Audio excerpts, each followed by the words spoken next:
What is up, everybody? Welcome back to the show, Vintage and Stuff, with your host, Drew Heifetz. Today I have Jordan Peck, a.k.a. Idaho Jeans 2. His first account, Idaho Jeans, got hacked, so he's now Idaho Jeans 2.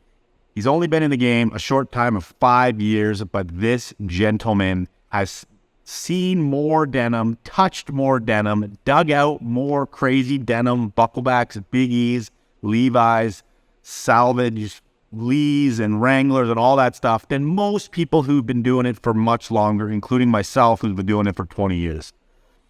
So, wealth of knowledge in this area. He's in a great location to be doing that. He digs out farms, barns, estates, ranches, what have you. He grew up on a ranch himself, so he knows the game, okay? He also grew up going into mine shafts. Okay, this kid was, well, he's not a kid now, but when he was a kid, he was lowering himself into mine shafts. Who does that? As a parent now, myself, he's also a family man. I'll be tripping if my kids were doing that. But really, really great episode, okay, guys? I want to run a quick little contest here. If you're watching this on YouTube, I am going to be giving away credit to FasandFrankVintage.com here on this episode. $100 credit to FasandFrankVintage.com. That includes free shipping. All you got to do is go comment down below where you listen to Vintage and Stuff podcast. Wrong answers only. I'll pick my favorite answer. That person gets $100 credit to FasandFrankVintage.com, my company. Also, if you want to just go shop it, go do that. There's a link down below. But I'm giving away $100 credit for the best, stupidest, wildest comment down below. As a little appreciation, guys. Appreciation for you guys tuning in. I want to give back to you guys who give me so much. All right. So there's been some changes, okay? Right now, you're probably tuned in to the free 45-minute version of the show today with Jordan, a.k.a. Idaho Jeans 2. If you guys want to tune into the full episode, you can jump on the Patreon. This episode is over 2 hours long. Probably going to be like 2.5 hour long episode of all things denim, all things digging, all things bucklebacks, salvage, biggie. Full version of the show, you got to jump on the Patreon. You can also sub for a membership on my channel if you're watching on YouTube, and the full version will be there. This is the 45-minute free version for you guys. We're switching it up. I get hit up by people all the time that are like, I learned so much from your show. I've learned so much. It taught me all these things. You know, I got into the business because of your show. And I appreciate you guys. I appreciate all those comments. I appreciate, you know, what this show potentially has done for all you guys out there. So saying that, you know, now if you want the full versions where you're going to learn all kinds of crazy stuff, it's going to be small fee, jump on the Patreon, or sub for a membership here. It ends up being about $1 or $2, depending on how much I post every month per episode. It's a very small price to pay, but it means so much to me, people who work with me. The time I spend into this, your money goes towards hosting, goes towards all the different fees involved with producing the show, and gets me fired up to make more episode and keep going here, okay? So some of you might be shocked here, but that's how it's going now. Free 45-minute episode. If you want the full 2 hours with Jordan, you got to sign up to Patreon or sub to the YouTube channel. Some things that you'll get on the 2-hour version versus the 45-minute version is tips and tricks on digging. Lots of show and tell about biggie and buckleback denim. Lots of show and talks about how to source and just crazy stories. And like, we will fit as much as we can into this 45-minute episode, but there's a lot more good juice. There's a lot more juice to squeeze out of this episode. So sign up below. That's it. Don't want to waste too much time here on the intro. Make sure you like this. Make sure you tap-a-roo, the little like button there. I appreciate it. Put the notifications on so when the new episodes pop up, make sure you sub to the Patreon. Make sure you comment down below to win $100 store credit to FasandFrankVintage.com. Let's go.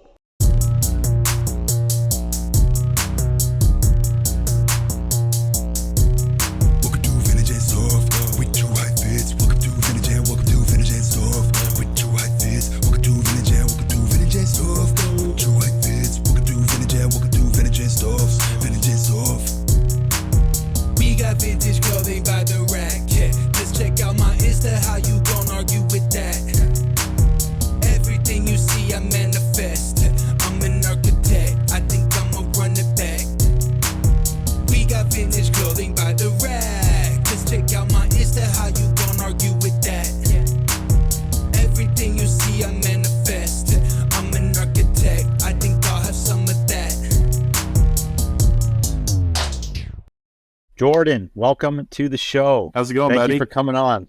It's going good. Right on. Going real good. So, I don't actually know you very well. We've chatted a few times at events and things, and what I do know about you is that you have a lot of crazy denim. That is for sure. I don't get out much. Usually in a barn or in the mountains somewhere. So usually pretty private like that, but good places to be. Mm-hmm. So I did see you at Durango at Brit's event, and it was crazy. It was quite a unique event for sure. And you had a table. I mean, I didn't know it was your table at first. I'm like, just walking around. We're under the tent. It's a small, intimate show, and you just had this crazy table full of bucklebacks, which you don't really see very often. You never see that much crazy stuff in one place. So that's the impression I have of you, is that you have a lot of bucklebacks. Yeah, it's my thing. I mean, I do a lot of digging kind of in those really crazy barns and stuff and find a lot of the lows and mids. But anytime I find a buckleback, I have a hard time letting it go. Seems a lot of people find them and it's easy money. I mean, everybody wants a pair. They'll pay a couple grand and then they flip them. I have a hard time letting them go. So when I get one, I usually try and hang on to it. So how many do you have in your possession then right now? A lot. Crazy. Okay, I did not know that. 150 maybe, something. Wow. A lot. How many of those would be Levi's? Can't tell you that. A couple dozen probably. That's wild. I had no idea. So it makes sense that you had a full table of them. Mm-hmm. So let's kick this off with jumping back to the beginning. Like, how did you get into this? We know your handle is Idaho Jeans, Jeans 2, because you said you got hacked. Mm-hmm. So you're in Idaho, we know that. Yeah. Right? But how did you get started into selling vintage denim? So I was born at a very young age. No, sorry. Terrible joke. I originally went to school for petroleum and petrophysics engineering and got out, started making crazy money and just was working for the man and hated it. Absolutely hated it. I've been a picker, digger. Petroleum engineering. Yeah. Is that what you said? Yeah, petroleum and petrophysics. So wellbore stuff, reservoir characterization, and just an oily, I guess they call us. Wow, that's crazy. So one of your friends did say that you're very good with the numbers, science and the numbers. Nerdy, yeah. Okay. I kind of hated it. I mean, the money was crazy, but I got tired of working for the man, if you know what I'm saying. And I've always been a 100%. Picker, been doing it since I was, 6 years old. I started flipping deer antlers and then started getting into other antiques. And I think it was 5 years ago, I was helping my brother remodel this old house in a mystery town. There's a lot of mystery towns. Mystery town, yeah. Idaho. And, Mystery Town, USA. Mystery Town, USA. And we were trying to put this chimney up through the ceiling and then through the roof. And it was a pain in the butt because it was this deep in denim. Just jeans. No shit. Jeans and sweatshirts and T-shirts and all this stuff. And it was like, I don't know what to do with this crap. It's in the way. We're like scooping it out of the way. And I got a wild hair that it could be worth something and reached out to a guy who I won't name. And he rolled up in the middle of the night in a blizzard and swept it all away. And come to find out later, it was worth a little more than I thought it was. But there was a pretty good stack of bucklebacks and so it was like the attic was stuffed with clothes. Yeah. You're trying to run a chimney up through it. Mm-hmm. And so they used it to insulate this old building. There was that much up there. And there was dozens and dozens of pairs of blue jeans. And there was some Levi's stuff, foremost, a lot of jerky throughout it. And there were sweatshirts and other terrible stuff that I wish I hadn't sold cheap. But I kind of didn't have any idea until afterwards. I was up there and we had cleaned everything out. I found one more pair of jeans and was like, these are interesting. They say Levi on them, but the buttons are all donut shaped. And you probably know what that is. And the pockets were blank. So I hucked them out there for sale. And this guy Sam Poole scooped him up and he paid me a couple grand. And I was like, whoa, that's a lot of money for some torn jeans. And he was like, these are amazing. This is one of my favorite pairs ever. And his passion kind of started getting me just into it. And I was like, this is weird. Why is this guy so obsessed with dirty pants? And I kind of started to dive into the history and got obsessed with it. And known bad boy Sam Poole still has that pair of jeans, and he taunts me with them constantly because that was kind of my first big find. I'll get them back one day, Sam. That's crazy. One day. One day, watch out. Oh. That's I was under the assumption that you've been in this longer than that. So you're really only 5 years deep, sort of selling. Yep. I quit my job as an engineer to do this full time, and kind of that focus in engineering and science, I've just lasered in on learning this denim thing, and now it's just all I think about, all I talk about. Pisses off all my friends and family. They just glaze over. I start talking about jeans and it's just yeah, not good dinner conversation. No, at Thanksgiving. I heard a story from one of your friends that when you were a kid, you used to go into abandoned mines. Mm-hmm. You used to like tie off ropes and lower yourself into abandoned mines, which I'm sure your parents weren't too happy about, because that's probably one of the most dangerous things you could do as a kid. Mm-hmm. So yeah, tell us about that. Like, that's pretty wild. Not a lot of kids can claim that they did that. So I grew up in Mystery Town, Montana, and there's a lot of mines out there. Britt would know exactly where, because I know he's already been through all those. But one of these mines, well, I'll back up a little bit. Yeah, so I went in those mines constantly, and I was finding just amazing old treasures and pieces of clothing, and even found 2 pairs of center patch, makes me sick, center patch Levi's in decent condition, 1870s most likely. And I just thought, boy, these are weird. I'm wearing Levi's right now. I didn't know they were around that long, and I tossed them back down and left them. And Jesus. Fast forward to when I had that conversation with Sam, kind of about Levi's, and started paying attention. I was like, I know where some of these are, and they're still there. So I put my notice into my boss, and I was like, I'm leaving for the weekend. And he's like, no, I need you around. I was like, hopped in the truck and drove for 9 hours. Went up there, picked up my brother, told him, I was like, hey, we're going to get rich. We're going to find these Levi's that are worth a fortune.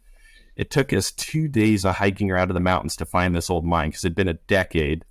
And we finally find it, and the hole is like this big. So it's all like caved in. So we like dig this thing out, crawl back in there, and I'm like, yeah, this is the one. I remember because of these timbers and all that. And it was probably close to half a mile deep back in this mine where these jeans were laying when I had last seen them. We go in about 200 yards, and it's just collapsed. The whole thing is just done. And I was like, all right, we're going to try and excavate this thing. And we dug a little bit, and just us disturbing the floor made rocks like this start coming off the ceiling behind us. And we're like, there's no way we're going to get killed doing this. And this mine is so far back, there's no way you could ever get equipment there. It's like a foot trail to get there. They're still in there. They're still in there, boys. Out there, buried in the dirt. Yep, buried in the dirt. Oh, that's so crazy, dude. It's crazy. I think we've all had, though, some like piece that's gotten away. It just happens to be that yours is like yours is up the here. Very top. Yeah. Yeah, that was my shot. I was sure I was going to come back with them, but no. Did anything come out of that trip? Did you find any other stuff in the mines? Yeah, a stick of dynamite. We thought it was a candle. Picked it up, and I'm like, oh, let's just set that back down. And it was all crystallized and looked like a candle. That's probably why the mine collapsed. At some other idiot went in looking for those jeans. Yeah, that's crazy. So Idaho, there's a good amount of dealers and pickers in Idaho from what I know, from people I know. It seems like it's pretty good out there. Obviously, it's any rural place in America, you know, that has a history of farming, workwear, mining, all these things is going to produce product. So what's the competition like out there for what you do?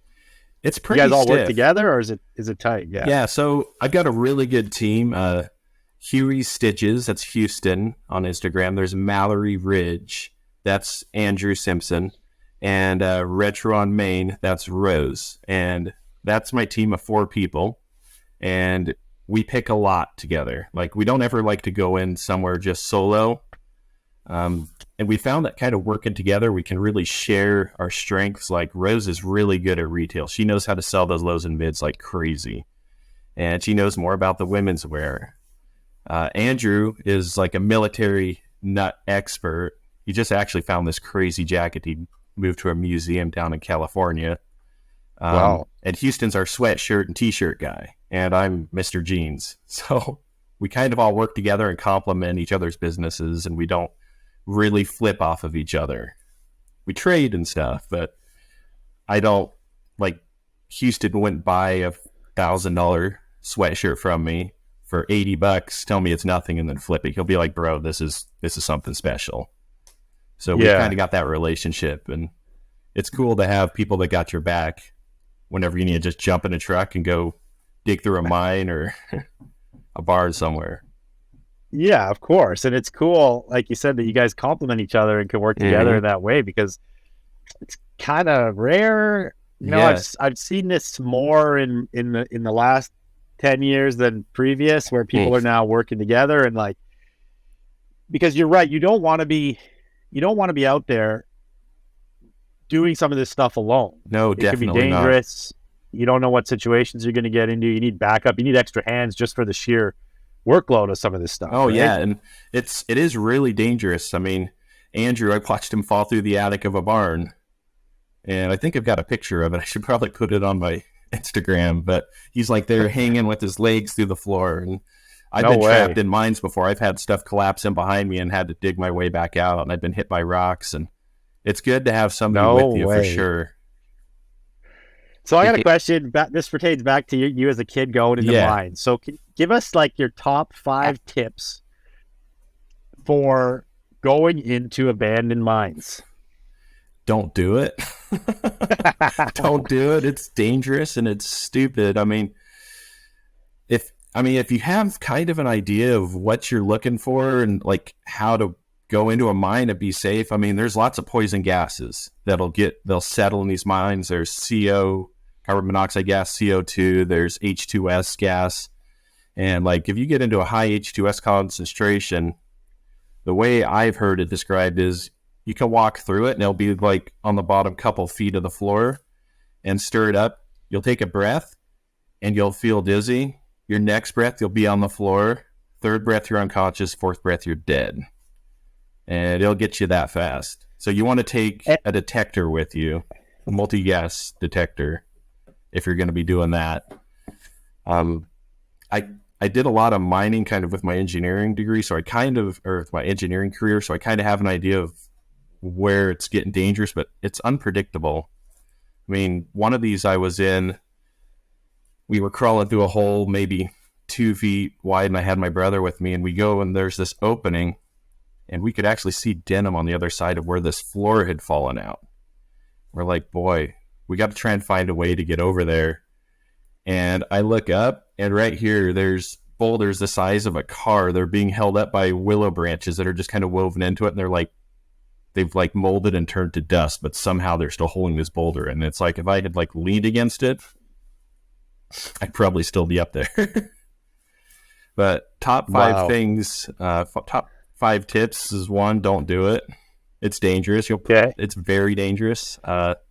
2, if you're going to do it, make sure you got a hard hat, helmet, people to back you up.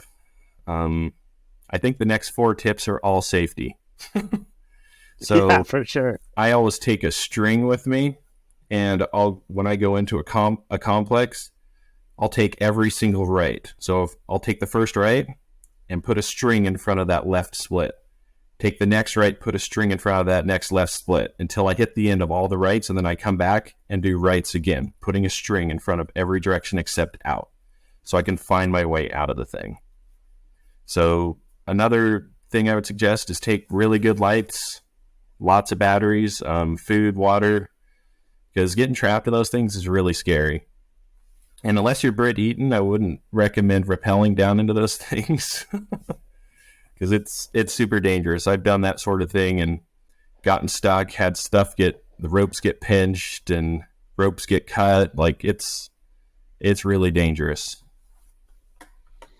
And you already said this, but also probably take a gas detector because that sounds crazy. I'd say that's number one, man. And that happens just from like those gases come out of the ground and just pool up in those places. Yeah, so it comes from exhaust, and so my understanding is a lot of it will come from the timbers themselves, and they're deteriorating and releasing gases that'll settle. So a lot of this stuff is odorless, and you can't even tell. I mean, I know I hit one for sure, and I didn't have a detector. But we had found this entrance where this one had caved in probably 100 years ago. It was crazy. And we start digging this thing out, and we spend a couple days, and I mean, we're high school kids, so we had nothing else better to do. We dig this thing out. We finally unseal it, and it's like this blast of just stagnant air. So we crawled in anyways. Get down in there, and in the dust, like it was just so still and quiet in there. In the dust, there was one set of cowboy boot tracks coming out back there in the dirt, and there was lots of cool stuff in there. But once we got further back in there, we started feeling like kind of gross, lightheaded, sick, and fortunately it would have been low concentrations of poison gas or whatever it was, so we made it out, but probably shouldn't have. So you said before you got stuck once. It collapsed behind you. Was this when you were a kid?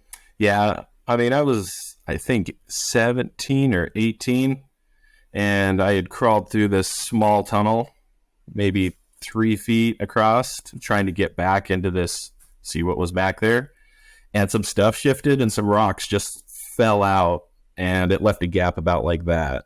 And you'd think you could just pull all those out of the way, but there's nowhere to put them. So it's like you got to take a rock and walk it back to where there's more space and leave it and then come back and get another rock. And Mom, I hope you're not watching this. Yeah, that's nuts, man. We used to I grew up in Niagara on the Lake, Ontario, which is like near Buffalo, Niagara Falls, that area. And we had old forts where I grew up, right? It wasn't a mining town or anything, but there's these old forts from like the 1800s, and they had tunnels, and there was like tunnels from some of the houses to the fort. So like when the town was getting attacked, you could go into these tunnels and like evacuate the house to the fort, right? So, you know, we're all like in our teens partying, and we would like be smoking weed at these forts or whatever we're doing. And we would like always dare each other, like go, because you could like crawl. They had it all gated off, but you could like crawl under gates and like get into some of these tunnels, and we'd like go back and see how far we could get. A bunch of them were like, I totally collapsed in too, because this is like hundreds of years old. But I just remember it being super freaky. Oh, like, it's terrifying. And there's nothing like the darkness and silence and loneliness back when you're a quarter mile, half a mile under a mountain.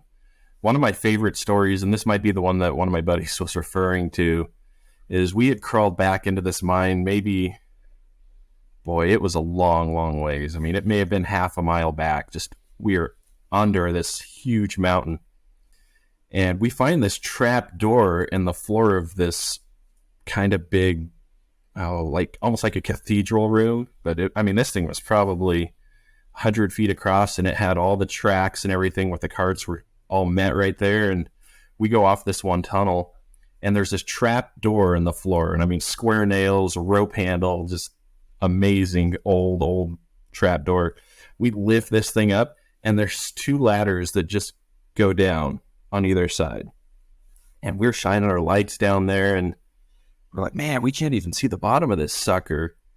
So we shut the lights off while we find this pipe that was like filled with concrete or whatever, and it was probably 40 pounds, 6 feet long. We take this thing, and it feels like when you've got the lights off, it's quieter, right? So we shut the lights off, and we drop this dead center down the hole, and it just goes, never hit. And we like we listened for like 20 something seconds. We're like, what the? So we take a big old glow stick and snap this thing and drop it down the hole, and it just goes until the thing gets too dim to see anymore. Wow. Probably a big pile of Levi's at the bottom of that thing. But I had no desire to try roping into that. I don't know how deep that was, but that really freaked us out, and we ended up getting out of there pretty quick because it was just so eerie.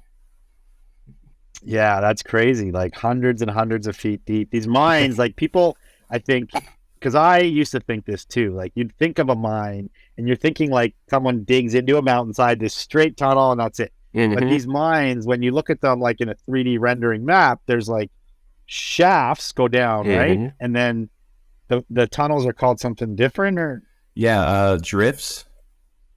Yeah. So that it's like this spider web of like tunnels. Shafts and drifts, and you're like, it goes for days. Like we do have a mine near where I live. It's called Britannia, right? And it was I think copper and a few other minerals. Like for a few hundred years they ran this mine, massive. And there's something like 5,000 kilometers of tunnels or something within this mine. Sounds good to me. And let's go. The problem is we're like in the Pacific Northwest. It's so rainy that like 90% of this mine is flooded out, and it's just filled with water because I think they had to keep it pumped out for years and years years when it was in operation. Yeah, and that's one of the problems out here, kind of in where I live, and if you start to head east, is you get a lot more moisture, and a lot of those mines are full of water. But that's why a lot of people like Nevada, Montana, Wyoming, New Mexico, Arizona, it's usually a little bit drier. But and then once you have moisture in the system, the denim is dead anyway. It's gone. I have found stuff, and it'll almost look like a perfectly good pair of jeans, but it's literally just a ghost of what was sitting there at one point. Just dust. Just nothing left. But it's pretty cool though when you get in some of these and there's water that's just been sitting there forever and it's crystal clear. I was up in a mine in northern Montana once, and it had filled with water. So we were going down into this tunnel, and it had filled with water. So if you're thinking at an angle like this and the water sits like this, you couldn't barely tell that there was actually water there. It was so clear. So we're like shining our lights, and you can just barely see this reflection, but you can just see straight down into the tunnel. Like there's nothing, like there's no water there. It was that clear. Yeah, no wind to disturb it, just perfectly flat. And cold. Really cold. Oh, that's wild. Yeah. So, the whole finding genes in mines, it's been very glorified, right? Obviously, like it's the best story of how people find clothes. But in reality, and you can tell me if I'm off on this, but not a lot of stuff actually comes out of mines. It's super rare to find anything in a mine. No. Most of the stuff comes from estates, people's houses, farms, all the other ways that we find old clothes, old people that never let go of anything, people that through the Depression learned that you don't throw anything out and you keep it all. And it's so different than people nowadays. Yeah, I think Britt and Mike Harris kind of got all the mine genes already. There's only so many mines. And I mean, there are a lot that are way, way out there that I'm still finding and people haven't been in 100 plus years. But I think a lot of that stuff has already been found. So to find anything that's, I'd say pre like 1910 is almost impossible unless it's underground. So structures just don't last that long. Water is going to find a way to get to that piece of denim or whatever that piece may be in 110 years, 120 years. So it's almost impossible to find anything that old on the surface. It has to be underground. Now, like I found a lot of like 20s stuff, bucklebacks, like 20s, 30s, 40s. But to actually get something that's earlier, one pocket is just, it's underground. I don't know anybody who's actually really pulled a one pocket off the surface. And by the surface, you mean like out of somebody's house or out something of a like barn, that? A house, a basement, anything like that. I mean, underground is where time just will stand still. As long as there's not rodents and water. I mean, I've been in mines and found like literally like remnants of food, on plates and stuff like that. That's just time just stops underground. But on the surface, there's always something that gets to it. That's very interesting to me. I never thought about that fact. Like I thought for sure somebody's attic, somebody's barn, someone would have a one pocket late 1800s jean somewhere. I've never gotten one that way. Only underground. Wow. So one of the weirdest ones, and I'm going to reach up and grab this real quick. This is really interesting. So this is a chin strap work shirt. Super, super old. Pretty good size. It's like a 44 or something. But it looks like it's in pretty good shape, right? You bet that came out of a mine or out of a good dry attic or basement. This shirt, actually, the guy I got it from found it buried in the sand in the desert on the surface. Like part of it was sticking out of the sand, and it laid on the surface for over 100 years.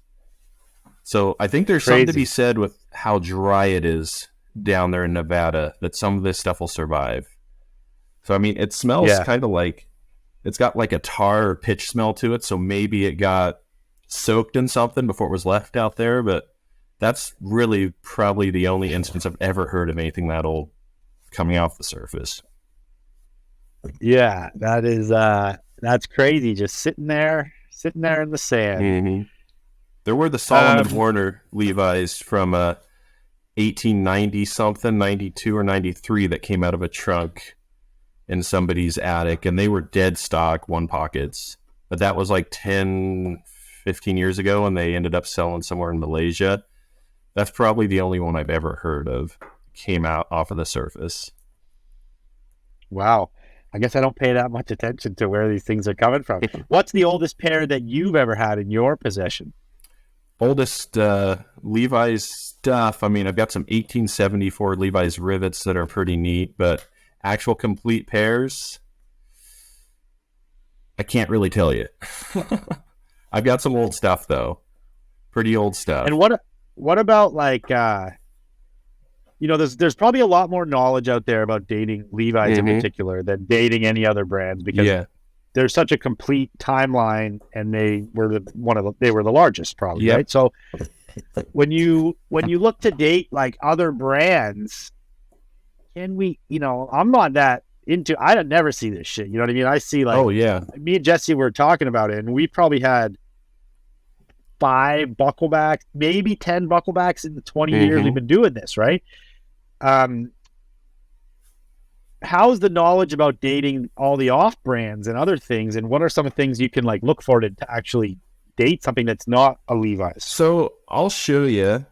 Levi's was kind of the standard that everybody wanted to be, and that started in 73 when they put the rivet in, and there was the patent from 73 to 90, and no one else could run rivets at that time. So that if a jean is one pocket, doesn't have rivets, it's off-brand, they have different supports. I don't have an example up here, but so how old jeans, you've got the rivets on them. Nobody else could have rivets from 73 to 90, 1873 to 1890, except Levi's. Everybody else wanted to be like Levi's, but they couldn't do the rivet because of the patent, so they would have other reinforcers. So instead of rivets, metal rivets, they would have leather patches sewn there. And at points of strain, they would have maybe leather, or I've seen just a massive blob of like a dart, like where they just keep sewing and sewing and sewing and put like a, what do they call it? A bar tack almost thing. Yeah. And as soon as that patent expired, everybody started slamming rivets on their jeans. So that would put a jean kind of in that time if it doesn't have rivets and you see those other features. Yeah. And I was looking at old pictures of stuff that we had, and we had a pair of bucklebacks with the archuit, the Levi style archuit, but they weren't Levi's. They were some off brand that just copied the archuit. You could tell because they had like a triple stitch seam line. And I was asking Sam about them, and he's like, yeah, these were off brands. And people were literally copying everything, I guess, except for how could they copy the archuit, but without the rivet and not copy the rivet? So that would be stuff that's super, super old, and people were copying the archuit, however you want to say it, all the way up until about World War II. That's kind of what I saw it kind of stop. And I think Levi's just started suing the heck out of everybody because they got tired of their crap. Because everybody was knocking it off. Like, this is a 30s foremost jean. You see the arcuate there pretty well. Like that's obviously Levi's inspired. Here's an older one, and I'll show you why it's older. You can kind of see the ghost of it there. Yeah. So another way that you can date these things, and this is what I have found to be pretty reliable, is take a look at where that buckle is placed on the jean. See how it's below the waistband? Yeah. See how this one is on the waistband? Yeah. So belt loops on jeans mostly showed up in the early 20s. That's kind of when Levi started doing it, and everybody else kind of followed suit. There were a few that started earlier. So on an early pair, you got belt loops. See the belt loops? Yep. They just slap those babies on there while the buckle and the suspender buttons were already here. So now you have this big conflict here of a belt loop and buttons and a buckle, and it hurts your ass because there's all that stuff there. And that became a problem. So later on, they moved the buckle lower so it wasn't conflicting with the belt loops and having your belt run through there. And people got tired of these being under the belt and pushing into your back. So those went away on Levi's in 36, 37. And the buckle went away at the start of World War II. So if you don't have a buckle on your jean, it's likely World War II or newer. So here's a World War II 501. Notice the blank back pockets. This was right after the buckle went away, 1942. And I mean, I can kind of get into all the details. I think everybody kind of knows what a war jean is already. So, yeah, we've talked about it, but I mean, the general gist is the war rations, right? Where everybody had to, like, the government mandated that all manufacturing be done with minimal supplies because all the supplies were going into the war effort. Exactly. So this is a 501 jean, and during the war they called it an S501, and the S stood for what I believe was satisfactory. So satisfactory to meet war ration conditions. And they determined that this arcuate, that you don't see on this jean because it's not there, the arcuate was not necessary to the construction of the jean. They also pulled the watch pocket rivets. So a World War II jean should not have those. And they had donut buttons. This pair has solid buttons. Here's the donut button variation. This saved a lot of metal when they were manufacturing these jeans. So if you have a war pair with all the war characteristics but solid buttons, you know it was an early war pair while they still had those solid buttons from earlier in the like they were just leftover buttons before they ran out of them and had to start using the classic donut buttons. And later on in the war, so you see the back pockets are blank. Levi's really needed that arcuate because it was part of their branding thing. And they felt it was necessary to have an arcuate on there. So they brought Artisan. I don't think you can see it, but this pair has a painted arcuate that you can see if you get your light right. And it sits right there. You can see it if the jean's wet. Very desirable feature, but it came off really, really quick once the jean was washed or worn too much. It's so crazy to me that little bit of stitching for the back pockets made a difference. Mm-hmm. You know, like that little teeny bit of thread made a difference. Oh, yeah. And they had to ration that out. You know, you can kind of say that about the buttons too, for sure. And then, like, did Levi's actually get contracted? See, in my brain, I'm thinking about this, and I'm like, I know why they had to ration. Everybody's rationing because they're probably ordering buttons from like a metal supplier who has to then create parts for guns or who knows what, right? But did Levi's themselves get contracted to actually make anything for the war effort? Do you know that? So there's a lot of kind of conspiracy about that. They really didn't very much, but I have seen one or two pieces that were just crazy. I saw a dead stock World War II denim jumper, like, you know, the kind of shawl, the navy shawl. I think it was a shawl. No, I'm getting a couple things mixed up. It was a jumper, and it looked just like every single other jumper. You're talking about the pullover with the big pockets here? Yep. Like, and it literally looked like every single other one of them. But inside it had a tag, Levi Strauss and Company. And it was really neat, and I really wanted it, but it ended up... Yeah. That's probably one of the only ones got to I've be seen. worth a mint. Oh, yeah. And then there was the Levi's, what did they call them? Spring bottom pants. Somebody found a pair that looked like they were U.S. cavalry. They were pretty neat, and they looked like they were almost dead stock. And U.S. cavalry would be like the Civil War or something? Well, 1890s, 1900s. So not that old cav, but they were cav. They had the stripes on the sides, and those were pretty stinking neat. That was pretty recent. That was in the last year or two somebody found those. But as far as military collaboration, there really wasn't all that much. Yeah, like I haven't heard of it. That's why I ask. And I think it's interesting. If they're rationing, they were probably putting efforts into something else at the time, of course, just like the whole country, right? Mm-hmm. Yeah, and since we're talking about war stuff, let me show you one. This is my most recent crazy find, and I found this in Mystery Town a couple days ago, actually. And this is the first time it's been seen. So here you go. Nice. This is on the show. A dead stock Carhartt chore coat with, it's all inverted, sorry. You see the S, and remember S stands for satisfactory. So it is a war Carhartt chore coat, and it's got the label that says, "The honor garment, union made for the glory of the union." And it's got the classic donut buttons with the laurel leaf for peace and the star for victory. But this one's really neat. It's also got these gigantic train buttons on it. I mean, these suckers are huge too. They're like the size of a quarter. So it's kind of got a few conflicting things on it, but it's got the double stitch, which was a war thing as well. It's only got one cuff button as opposed to 2 or 3, which a lot of these had. And it's got the 4-button pattern down the front. Most chore coats are 5. So that was a war thing as well.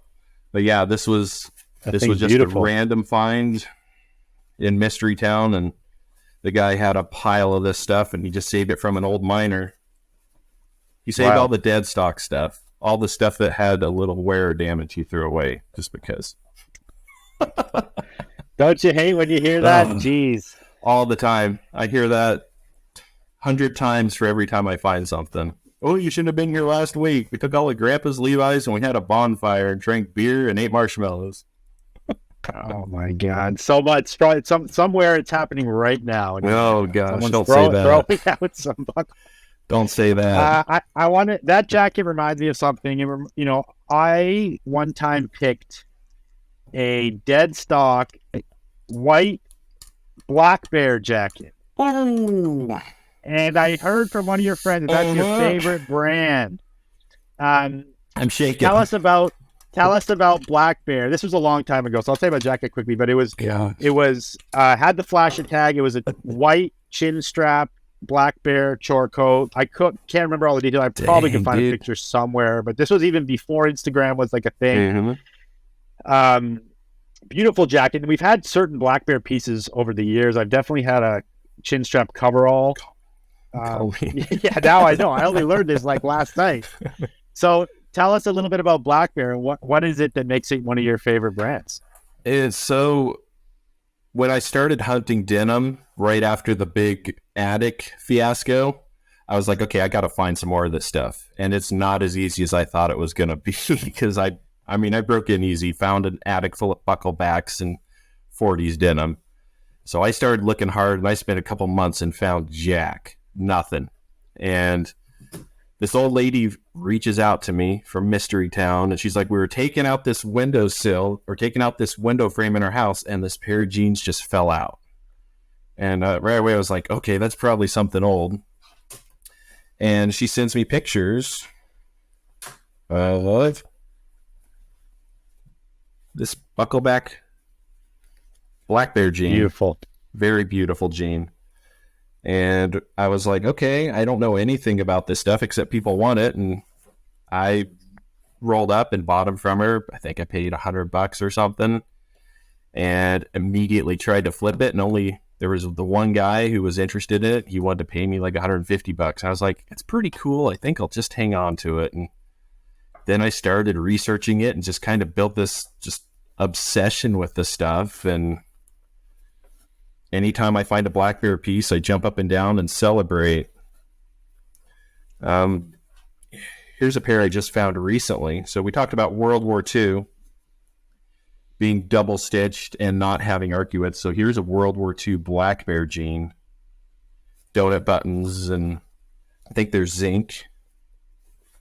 And I'm just obsessed with the stuff. It's really, really rare. It's based out of Seattle. They went out of business, I think, in the 40s or 50s. And a guy named Josh Serlin kind of bought the brand and brought it back to life. And now he's got a massive Instagram, massive following. And he's on the hunt for this stuff. And I'm on the hunt for this stuff. And every piece I find, I keep. And they brought it back. The brand is now resurrected. Yeah. And he's kind of making new pieces inspired by the older stuff. So it's really cool. And I'm obsessed with the stuff. And it's so rare. I mean, I'll fight 100 bucklebacks before fighting a really crazy black bear piece. You know, the only reason we find it is because we get a lot of the rag that comes up to Vancouver would be from Washington, right? Yep. We're just over the border. You know, obviously Idaho is pretty close to Washington too, so you're going to be finding some there. Mm-hmm. You know, it's when you look at the geography of Washington, you have the mountains, like it's like the coast, like the Pacific Northwest coast, then you have the mountain range, and then when you get over the mountains, you're basically into like dry, deserty zone. Yeah. Of like the East Washington is like desert. It's right? the desert, yeah. Yeah. We were in a town. I don't even know the name of the town, so it's Mystery Town. Mystery Town, Washington State. And we were like doing a dig, but this dig was all sports, right? Because this was like during the snapback days, probably 10 or 12 years ago. Before we got a line on this guy that had a sports store. Went there, bought a bunch of old stuff. You know, the earliest stuff he had was probably like 70s t-shirt blanks, like old Russells and things like that. But in this town where he was, there was this old brick building. It was the classic like little main street of a town, old brick building, huge like black bear workwear painting on the side of this brick building. And we were like, holy shit. Like this was an old general store that probably was like one of their main retailers or something. And, you know, obviously it was like a restaurant at that point or something, like it had been changed, but the painting on the wall was still there. And it was the coolest thing. Dude, if you ever figure out where that is, send me a text. I want to go take pictures. I'm obsessed with that brand. And anytime a piece of it comes up, I flip out and do everything I can to land it. And I've been really blessed in the last month. So I had gone probably a year and a half without anything, not a thread. And then I was digging through this old camp trailer from the 80s of all places, right? And finally got permission to get into this place. It was 3 years I tried to get in. I finally got permission. And he was like, you can dig through the 80s camp trailer. And I'm like, okay, I'd rather look in the barn, but okay, I'll look through this trailer. And I find this box of just denim. And I'm like, okay, this looks good. It's all 80s stuff, except for one hickory stripe piece. And I pull it out. I'm like, huh, okay, whatever. And then did I see what I thought I saw? And I pull it out, and it's a hexagon pocket black bear piece with the big label and the weird hexagon shaped pocket. And I about lost my mind. Now that you say the hexagon pocket, we've had the coveralls with that pocket. Yeah, crazy. And I do remember how unique that was. Obviously, when it comes to vintage, it comes to like what we do. That's the stuff people nerd out about, because you're like, this is an interesting detail. It's different. It's something unique that maybe this one brand did, and all those pocket formations have a purpose, right? Because what is the chest pocket of a chore jacket or something for? It's for your watch, right? Yep, your watch, your pen, or even your tools, whatever. And I'm not sure why that pocket is shaped like that, but the pocket guys go nuts over that one. I didn't even know about that pocket until that piece popped out of that box, and I was like, what is going on here? And I talked to Denim Seeker, and he's like, bro, that's the holy grail, congratulations. And I was like, yeah. So that one's in the safe right now. All right, guys, another episode in the books. I had a lot of fun recording this one. I like talking to people who live different lives than me. They have different experiences. Jordan, great guy, great guest. Thank you for tuning in. If you guys are on the Patreon listening to the full episode right now, thank you so much for subbing. I appreciate it. I'll keep posting as much Patreon exclusive content as I can in there. But thank you guys for supporting the show. It means so much. It allows us to do this. It allows us to get fired up to create so much more for you. And if you listen to the free 45-minute version, get in there. Go sub to the Patreon or subscribe on the YouTube channel. And you yourself can get the full 2.5-hour episode. All right, that's it. If you want to shop FSandFrankVintage.com, please do so. Link down below. Also, make sure you comment where you listen to Vintage and Stuff podcast. Wrong answers only for a chance to win $100 credit, free shipping and everything to my website, FSandFrankVintage.com. All this beautiful product you see beside me, $100 of it could be yours. All right, thanks, guys. See you on the next one. We are moving the episodes, dropping to Wednesdays now to make it easier. And we're going to keep them firing, keep them coming. Hope you guys enjoyed. Peace.